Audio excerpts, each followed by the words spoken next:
Good morning and welcome to this the 27th lecture of the course Stochastic Hydrology. We have been discussing the frequency analysis, and specifically in the previous lecture we covered the frequency factors, that is frequency analysis by analytical methods. We discussed the frequency factors for normal distribution, for the Gumbel's extreme value type 1 distribution, that is EV1, which is also known as the Gumbel type 1 Gumbel's distribution, and the log Pearson type 3 distribution. If you recall, for the normal distribution, the standard normal deviate Z itself becomes the frequency factor, and we use the frequency factors to compute the magnitudes of the flows, if we are doing the frequency analysis for the flows corresponding to any given return period. So, if you recall, we wrote the expression as x t is equal to x bar plus k t into sigma, or if we are doing it for samples, we write k t into s. Now, k t is the frequency factor corresponding to a return period of t, capital T. So, this will depend on the return period that we are talking about, and t is also equal to 1 by p.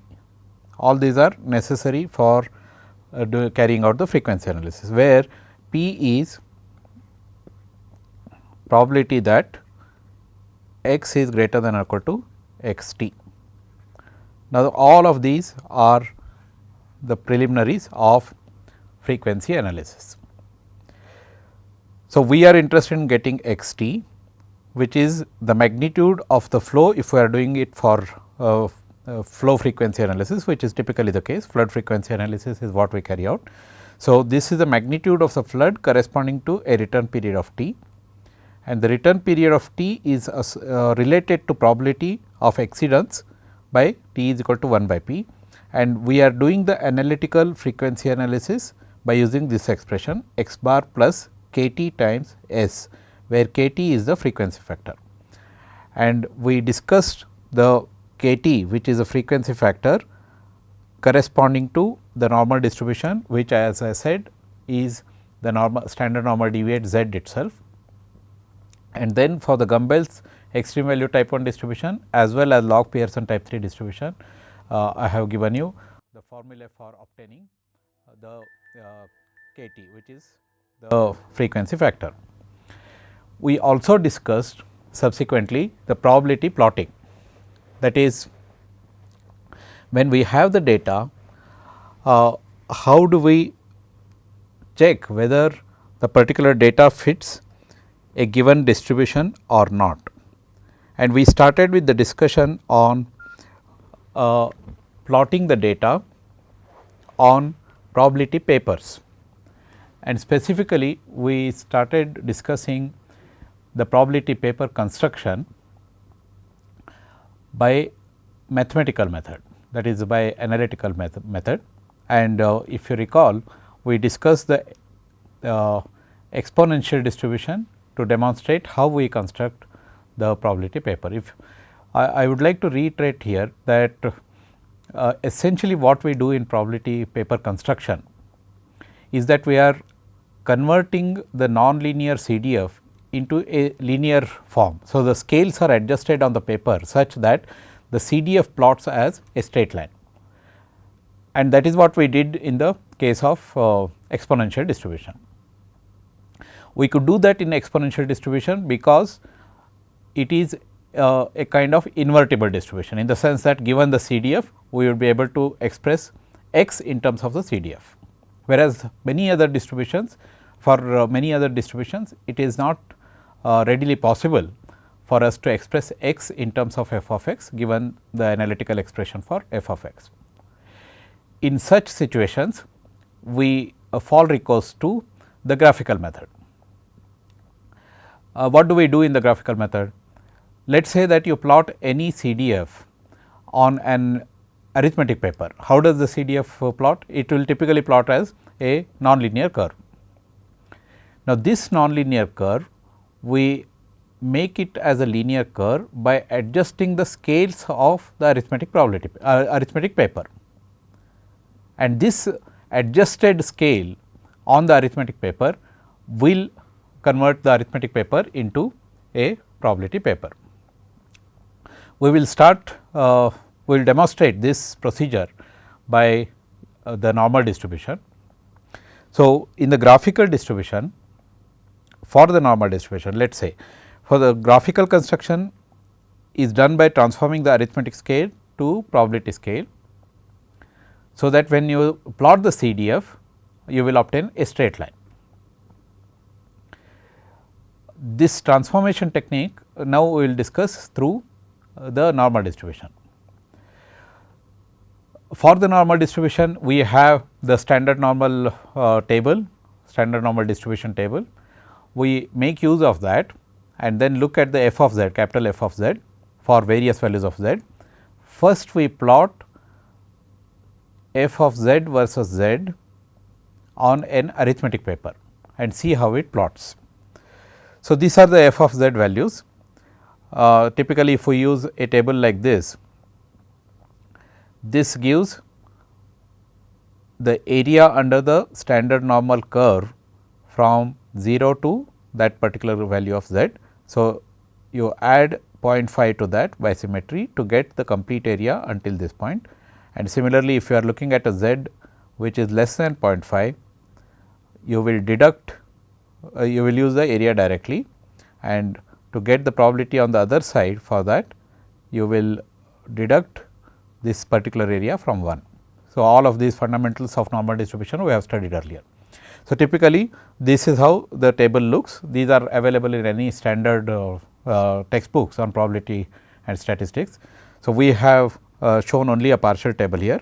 So, for a given z, you can obtain f of z using this figure here.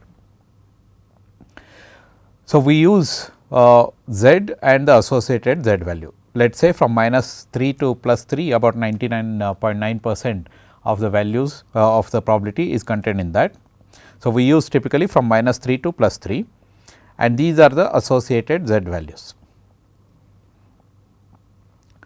This z versus f of z we will plot first on the arithmetic paper and see how it plots. So, on the arithmetic paper, on the y axis I plot the z, on the x axis I plot the f of z. This is how it looks.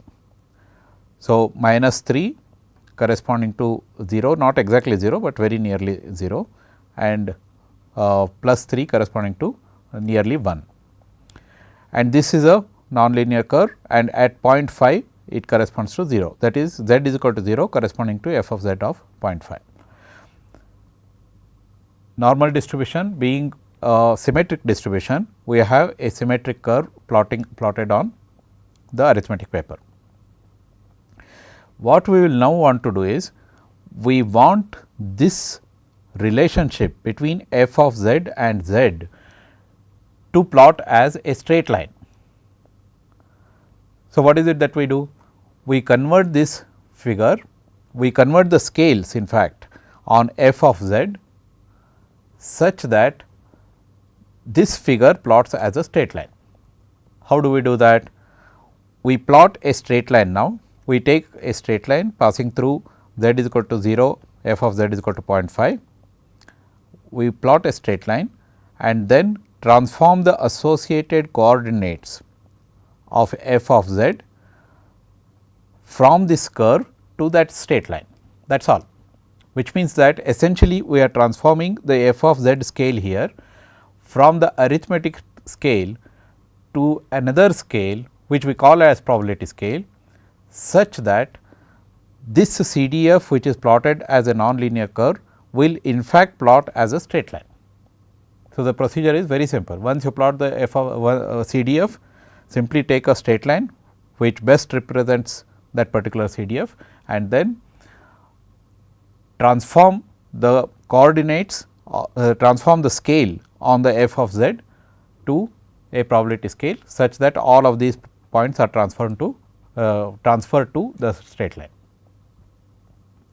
We will see how it is done now. Let us say this was your plot on the arithmetic scale. So, this curve here shows the plot, which is the same plot as is shown here. And we draw a straight line between -3 to +3 here on the z axis, passing through, and it passes, this straight line passes through 0 and 0.5 or 0.5 of f of z corresponding to a value of 0 here. Now, we start transforming the values on f of z. So, f of z, for example, 0.3 would have corresponded to this particular point, but we want this point to be on the straight line. So, we transfer this point to this and then project it upwards and call this as 0.3. So, essentially what we did is that we are saying 0.3 should not be here, but it should be here, and therefore, I take it to 0.3. Similarly, 0.2 I come and reach the curve, take it horizontally, reach this particular point and then say it is 0.2. Similarly, 0.1 and so on. On the other side, you take 0.8, reach the curve first, go left side and hit the straight line and project it upwards and 0.8. Look at this scale now, 0.01, 0.05, 0.1, 0.2 etcetera, which are much different from the arithmetic scale. So, this is how we converted the arithmetic scale to a probabilistic scale. So, when you plot it on the probabilistic scale, the data which we have used will plot it as this particular straight line. Then we prepare a probability paper now, which means the probability scale will be this and the z axis is arithmetic scale. So, you can use to plot any data on the arithmetic scale, and the probability scale will be nonlinear, as you can see. So, this is how it appears. The probability paper, normal probability paper will appear like this. These probability papers are commercially available. You can also get it from internet from various sources. What we have done is, this one is redrawn from the Weibull.com website, which provides the normal probability paper, as it indeed provides probability papers for Gumbel distribution and other distributions. Typically, in such papers, the x axis contains the probabilities in percentages. See, in this particular probability paper, I have shown probability of x being less than or equal to x m in percentage. So, 99% starting with 0.1%, and similar things are shown with 1 minus probability of x, that is in percentage 100 minus probability of x. So, probability x being greater than or equal to x m, here it is x being less than or equal to x m. So, you start with 1, go up to 99%. And the y axis here, as you can see, is an arithmetic scale.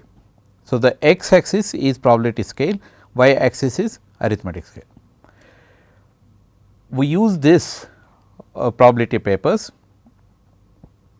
and plot the data on the probability paper to check whether the given data follows normal distribution or not.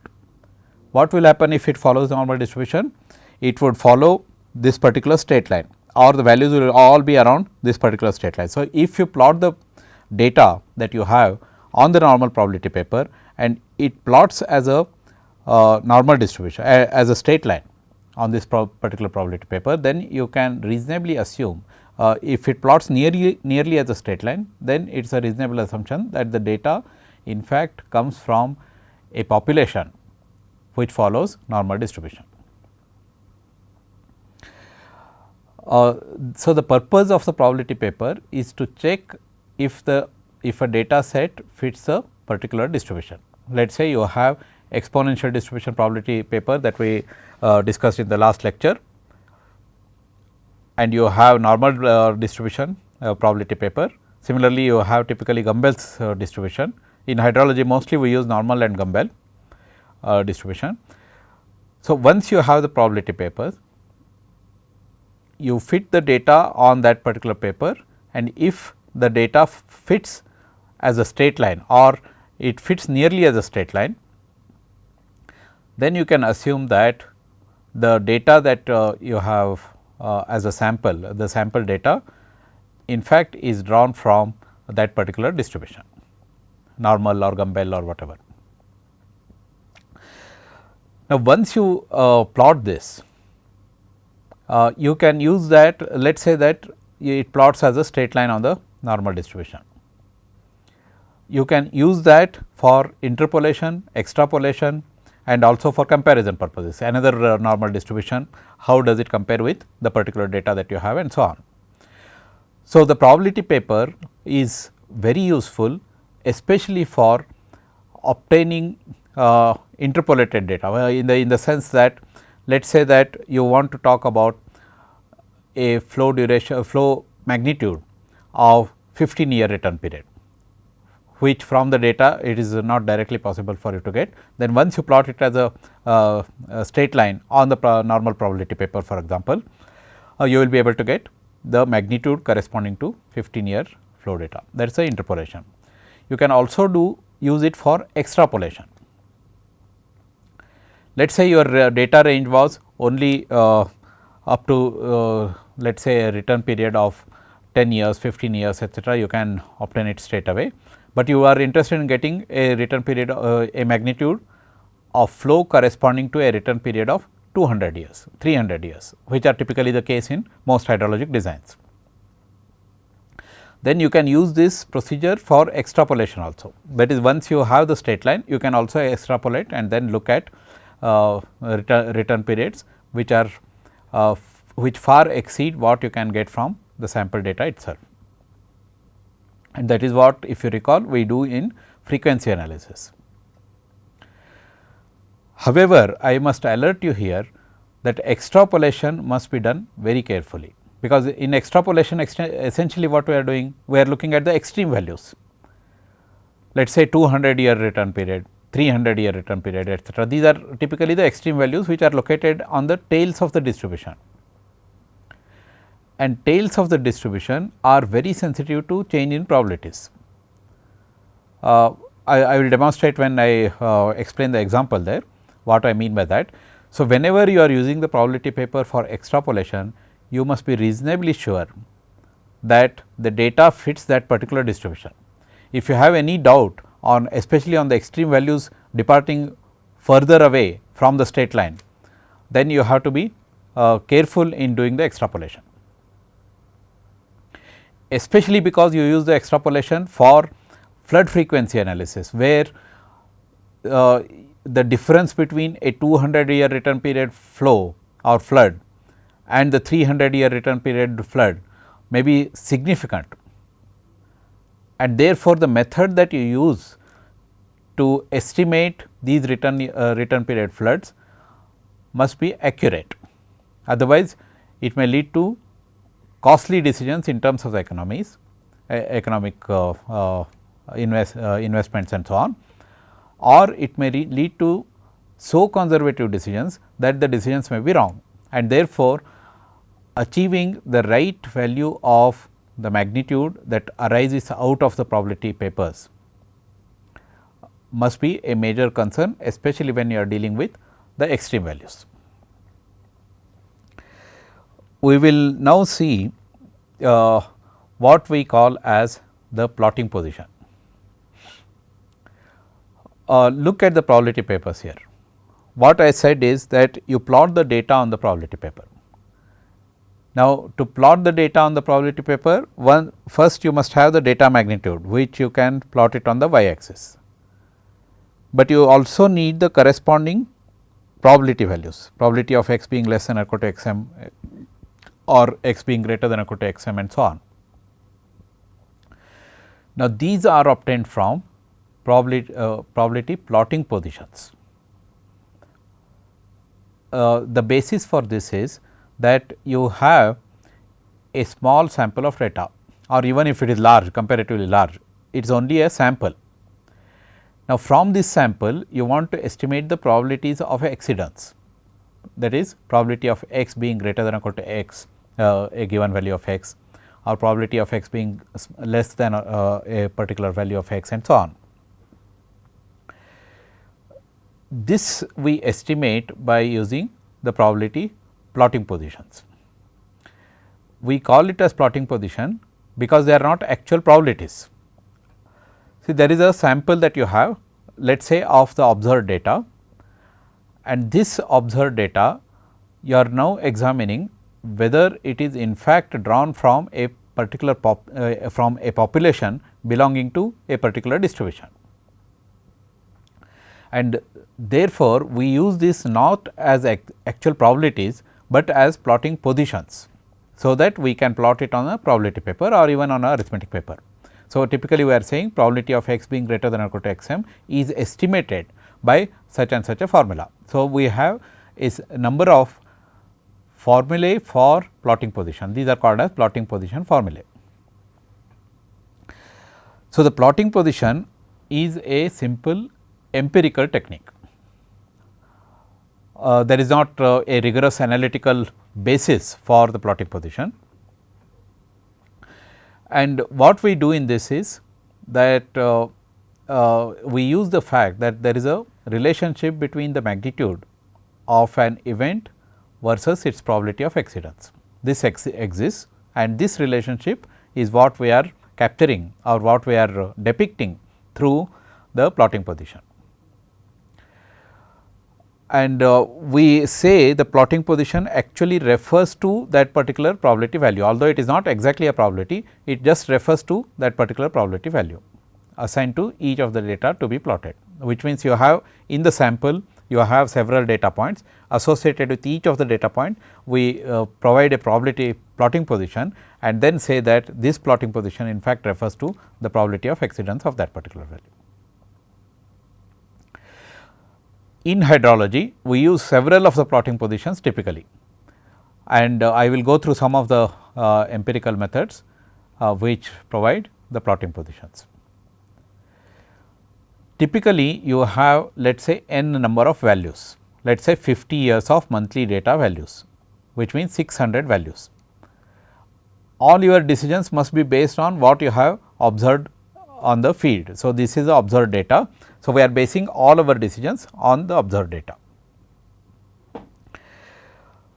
What we do is that we arrange this sequence in decreasing order. So, from the highest value first to the lowest value last, we arrange it in a decreasing value, and we assign an order or a rank to each of the values, starting with the highest value taking number 1 and the last value taking rank of n, if you have n values.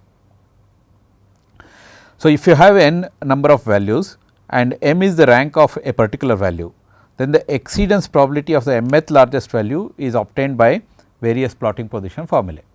That is all. That means, we have assigned to each of the data point a rank m, and n is the total number of values. So, associated with this m, we estimate the probability of exceedance using both m and n. And the return period of the event of a particular event is typically calculated by 1 over p, where p is the probability of exceedance. Once you get the plotting position, we plot the magnitude of event versus the exceedance probability p itself, or typically 1 minus p, or even the return period. So, the plotting position is used to plot either p or 1 minus p or the return period, which are all functions of p. So, we typically plot data versus p or data versus 1 minus p, which is probability of non-exceedance, and data versus the return period. So, typically these are what we generally use in frequency analysis. Now, there are, as I said, several formulae that have been proposed in hydrological literature for plotting positions. We will just go through them one by one, and then we will use one of the methods to see how we estimate the plotting positions, and then also see how we plot using the plotting positions on the normal probability paper. Similar procedure can be used for any other distribution. So, the California method says probability, this is the plotting position, is simply given by m divided by n, where m is the rank that we have provided to the particular data point. So, x m is that particular data point and m is the rank associated with that, n is the total number of values. Now, this has a limitation that it produces a probability of 100% for m is equal to n. So, the moment we assign a probability of 100%, it means that we are sure that we have in our data captures all possible values, and therefore, we are assigning a probability of 100% for a particular data point. This becomes a limitation, because we cannot be always 100% certain that the data sample that we have is in fact representative of the total population, and therefore, this becomes a limitation, although it is a very simple way of assigning probabilities. So, this is how it started the plotting position, simply take m by n, and a modification was suggested to the California method, where we do not take m by n, but we take m minus 1 by n. Now, the moment we put m minus 1 by n, we have taken care of the limitation arising out of assigning 100% probability. However, we have introduced another limitation now. M is equal to 1, the probability is 0. The moment m is equal to 1, it becomes 0. Now, this is not a limitation. The first one, formula does not produce 100% probability. This is not a limitation. However, the second one becomes a limitation. This is a limitation. That is, when m is equal to 1, you get a probability of 0. Now, probability of 0 again indicates that you have captured all the lower extreme values, and therefore, you are confident that a probability of 0 does exist, and that becomes a limitation, because we can never be sure that the sample is in fact a complete representation of the population, especially when we are talking about flow probabilities, flood probabilities and so on in hydrology.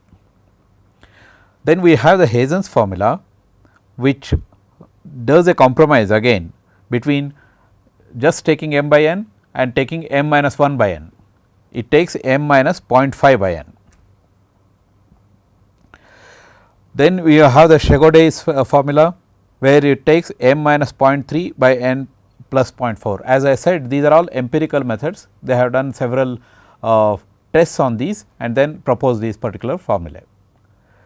Then you have the Weibull's formula, which is the most commonly used formula in hydrology. In fact, the moment you want to use a plotting position, the first thing that comes to your mind is the Weibull's formula. This is most commonly used for the reasons that I mentioned presently. So, if you have n values which are all distributed uniformly, let us say you have the data sample, and then if this data is uniformly distributed, then between 0 and 100% probability, that is what we are assuming. That means, you have the data samples, and then between 0 and 100% probability, these data are uniformly distributed. That means, there is no probability band which has more number of data than any other probability band. That is assumption there. Then you can get probability of x being greater than or equal to x m is m divided by n plus 1. That is, you are leaving out 0, you are leaving out 1 on the other extreme, and then remaining n minus 1 values, n minus 1 class intervals contain these data in a uniform manner, in a uniformly distributed manner. So, you will have n plus 1 class intervals, that is n minus 1 between the data points and 1 at the one extreme containing 0, another at the another extreme containing 1. So, that is how you get n minus 1 plus 2, which is n plus 1, and the probability of x being greater than or equal to x m is then given by m divided by n plus 1. So, this indicates a return period t 1 year longer than the period of record for the largest value. So, you have the largest value in the data, and then you have the largest value should have corresponded to m divided by n, but now it corresponds to m divided by n plus 1. This has several advantages. First of all, it does not produce a probability of 0 because m starts with 1, and it does not produce a probability of 100% because at m is equal to n, you still have n divided by n plus 1, and therefore, the Weibulls formula is most commonly used in hydrologic analysis. Now, we discussed a few of them, but there are several others plotting formula. Most of the plotting formulae may be expressed by this simple expression m minus b divided by n plus 1 minus 2 b, where b is a parameter. So, this gives a general formula for plotting positions. For example, you take Hazen's formula, b is equal to 0.5. So, m minus 0.5 divided by n plus 1 minus 0.5 into 2, 2 into 0.5, which is this goes. So, m minus 0.5 by n, that is what leads to Hazen's formula. Then b is equal to 0.5 again for Chagouday's formula, and for Weibulls formula you put b is equal to 0, it is m divided by n plus 1 minus 0. So, m divided by n plus 1. Similarly, b is equal to 3.8 for Bloom's formula, and b is equal to 1 by 3 for Tukey's formula, etc. This 0.5 does not exist.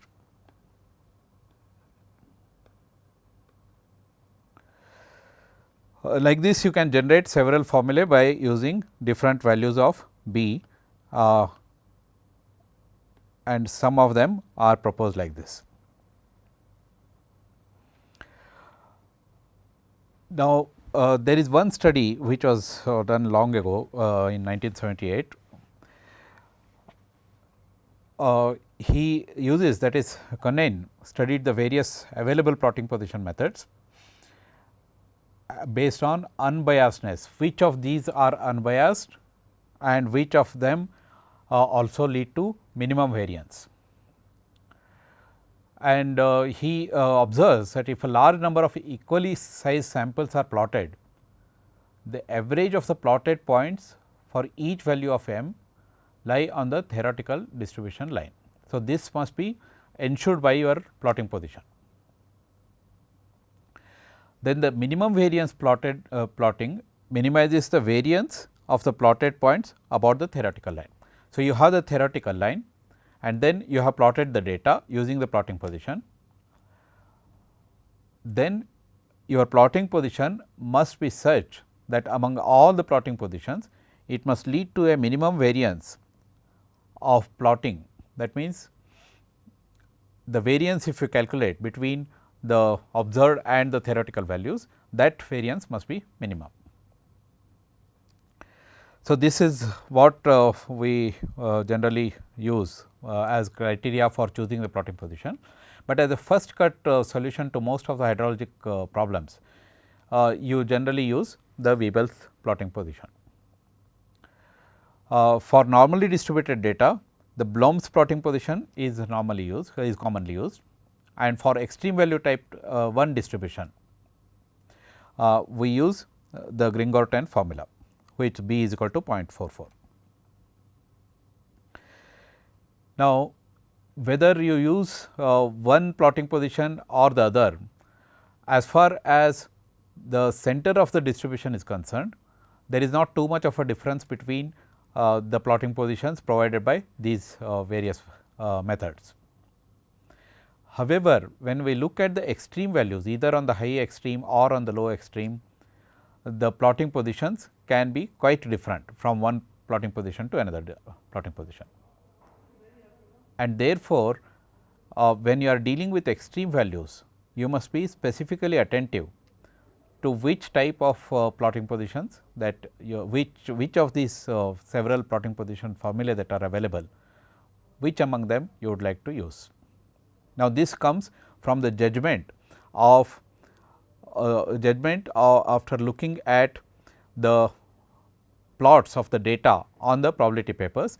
You may see that at the central point of the plot, in the central point of the plot, most of the data are agreeing with the straight line, but as you go towards the extremes, the data may be far away from the theoretical straight line. if they are indeed far away from the straight line, and if you are using this particular procedure for extreme values, then you must be careful. You should not use such distributions. Now, from the Gumbel study early in 1950s, we have the following criteria to be met by a good plotting position relationship. First of all, the plotting position must be such that all observations can be plotted. That is how you have m as well as n.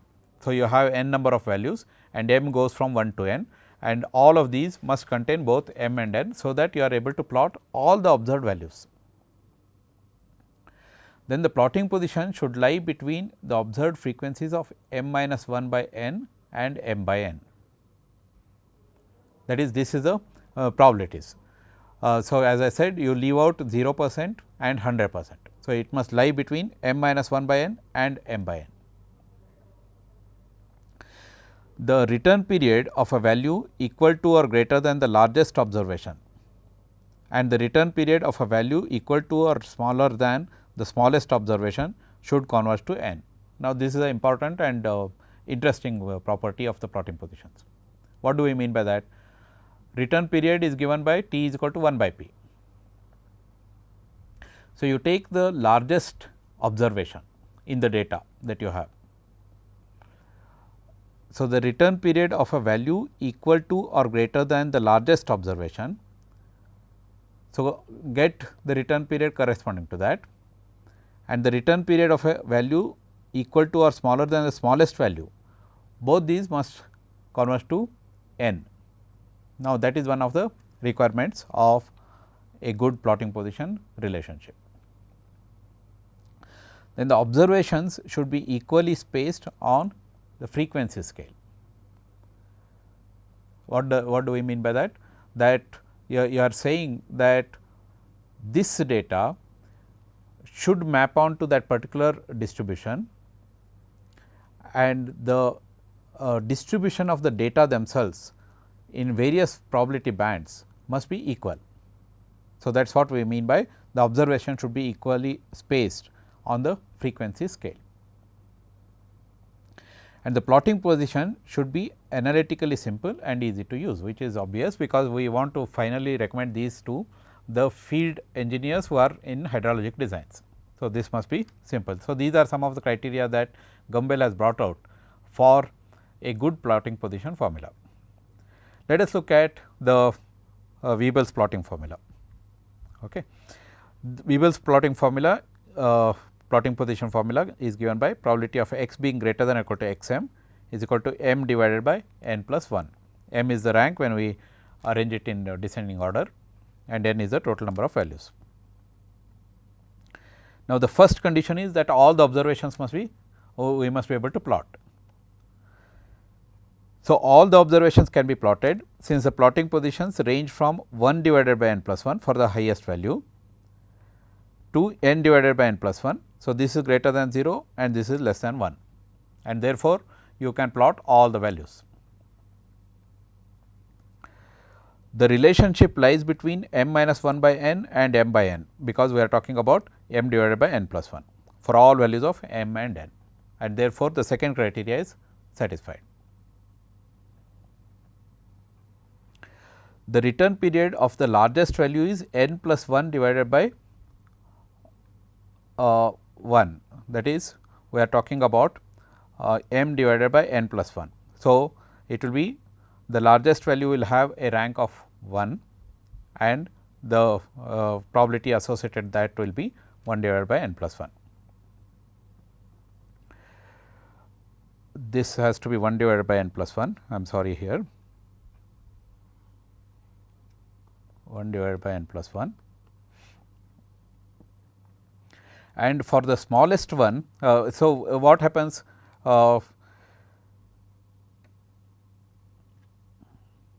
Okay, I am sorry, this is not, we are talking about the return period. So, return period, as you know, is 1 divided by p. Let me explain that. So, return period is 1 by p. So, the return period corresponds to n plus 1 divided by 1. So, if I take out all of this.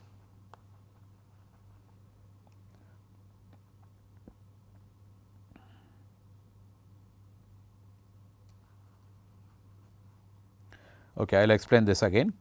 So, we are now talking about the return periods, not the probabilities. So, return period is 1 by p.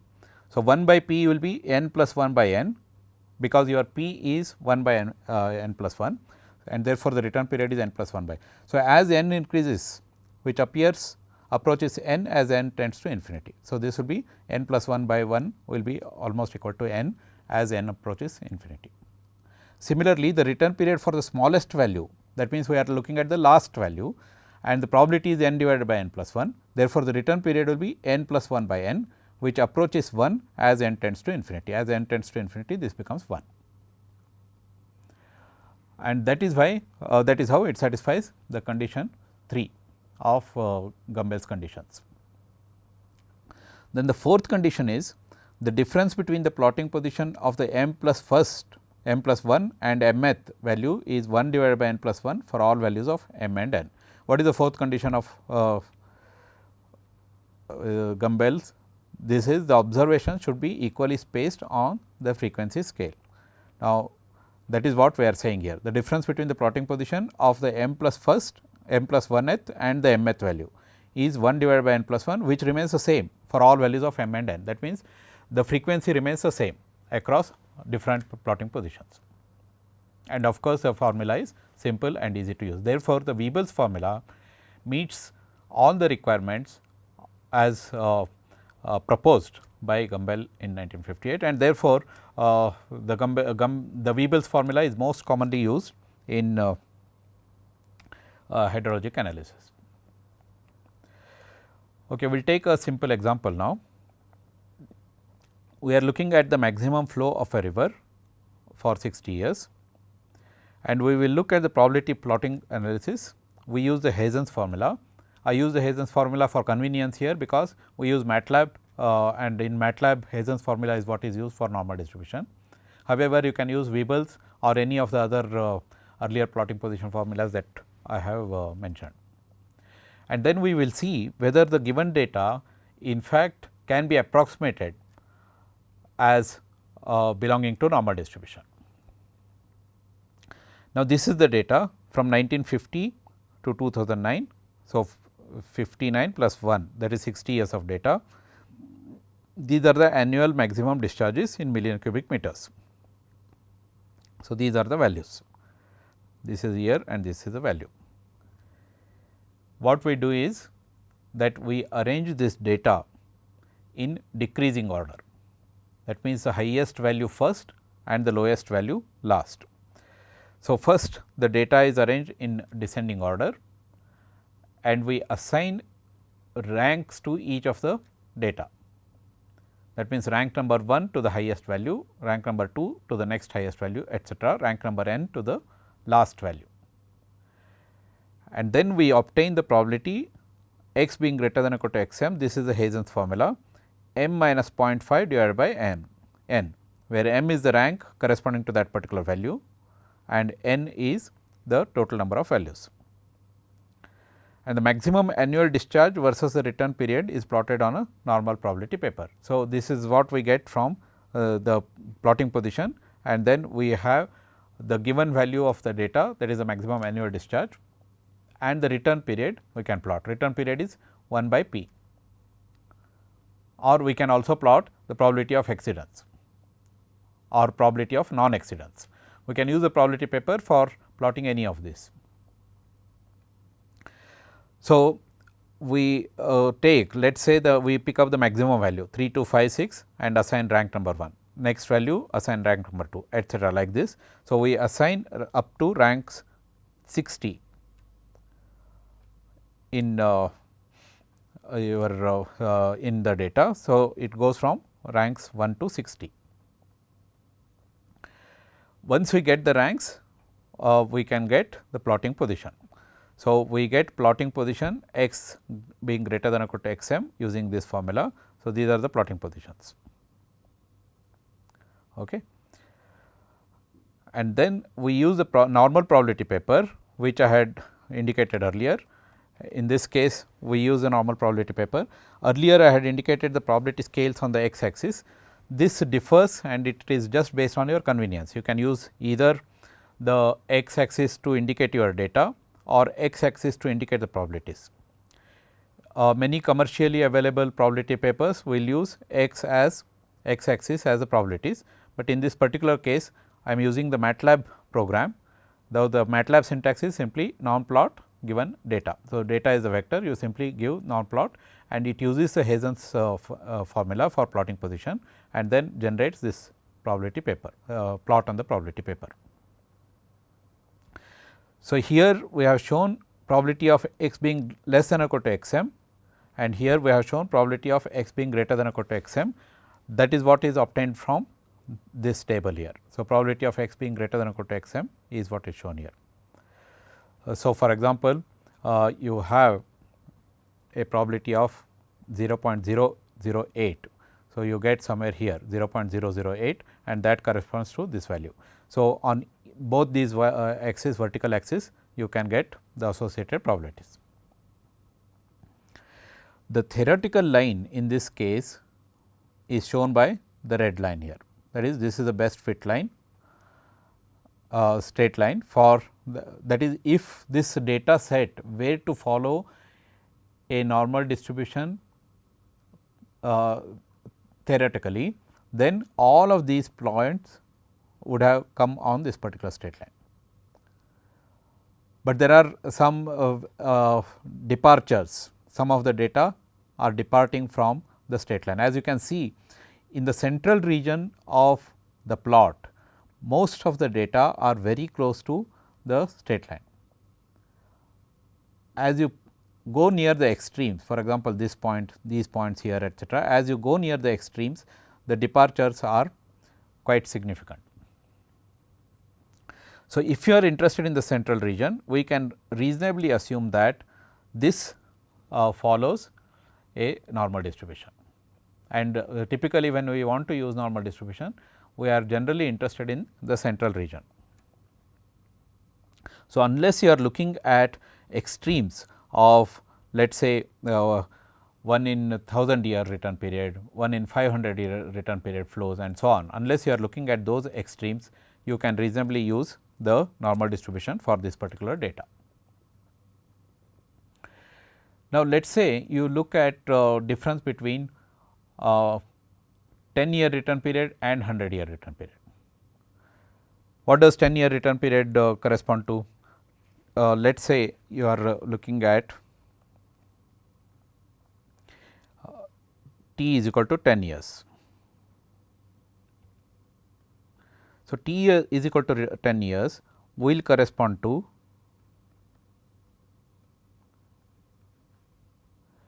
the probability is 1 by 10, which is 0.1, and t is equal to 100 may correspond to 1 by 10, 1 by 100, which is 0.01. So, you may be looking at in terms of percentage, you may be looking at 10% and 1%, the difference between 10% and 1%. So, this may come to be let us say your this is not in percentage. So, you are actually looking at 0.1 and 0.01. So, you are looking at the difference between 0.01 and 0.1. So, this may be may appear to be small compared to the other scales here, but the values that you get may be significantly different. So, on the graph you may be tempted to say that there is not too much of a difference, therefore, I can use this graph also for obtaining 100-year return period, 200-year return period and so on, because you do not see too much of a difference in the graph itself here.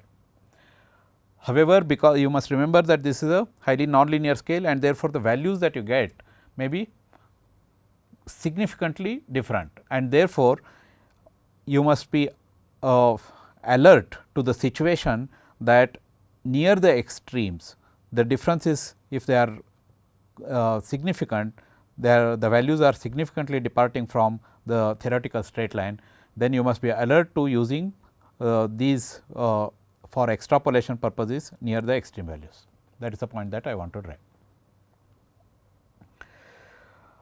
So, the plotting position, when the probability plots of hydrologic data are made, typically you may have some extreme values which may be far away from the straight lines. In this particular case, let us say this value or this value etcetera, they may be far away from the straight lines, and in between we may get a value here. Let us say that some values may for example, I may get a value here, something like this, or some value somewhere here.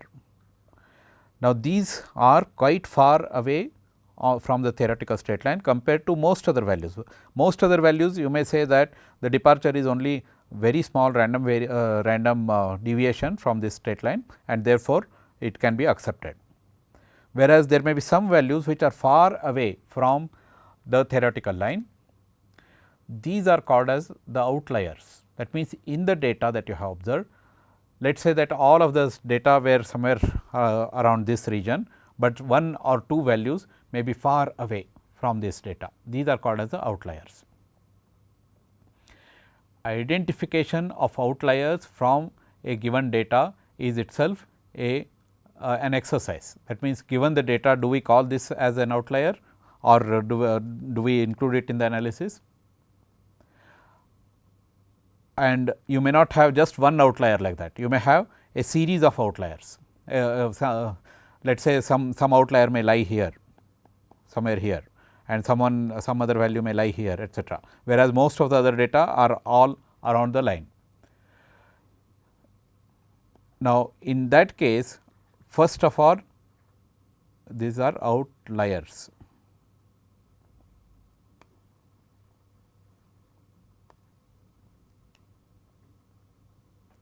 In such a situation, first identification of the outliers itself is a problem, and then how do we make use of the outliers in our analysis is another problem. I will not be discussing this in this particular course.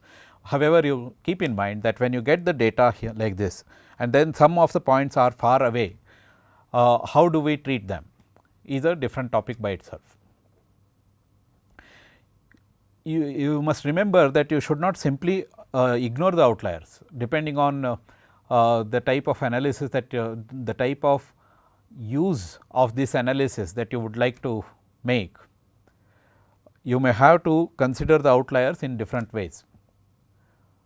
What I mean by that is, these outliers have actually happened, have actually occurred in the history, and therefore, they are telling you some story, they are giving you some information, and this information cannot be simply ignored. So, you must always be alert to the situation that the outliers are providing some information, which if we ignore, perhaps we may be making too much of an approximation. So, the separate treatment, a separate treatment is required for the outliers. So, we will say here, now there is a good literature available for treatment of outliers, and anyone who is interested in taking these discussions forward can refer to many of the most of the literature related with outliers, and this is classical literature now, right from 1960s. Now, if you have enough historical information, that means that the data is quite large, data is quite reliable, and data has not undergone any changes in terms of time wise homogeneity etcetera, then you can still treat the outliers in a reasonable manner. So, in today's class, essentially what we did is we started with probability plotting and continued the discussion on the probability papers. In the last lecture, we had discussed the mathematical way of obtaining the probability papers. Today, we discuss the graphical procedure of obtaining the probability paper, dealing essentially with the normal distribution. What we do is that we convert the arithmetic scale into a probability scale, so that the probability distribution, the CDF, plots as a straight line on the probability paper. and that is how we obtained the normal probability paper. Similarly, you can also obtain Gumbel's probability paper, log Pearson type 3 probability paper and so on. Then to use the probability papers, we need a plotting position. The plotting position, we have introduced several formulae, and typically we use the Weibull's formula for most of the hydrologic analysis, which is given by m divided by n plus 1, where m is the rank of that particular data when we arrange the data in a descending order. Why do we use the probability papers?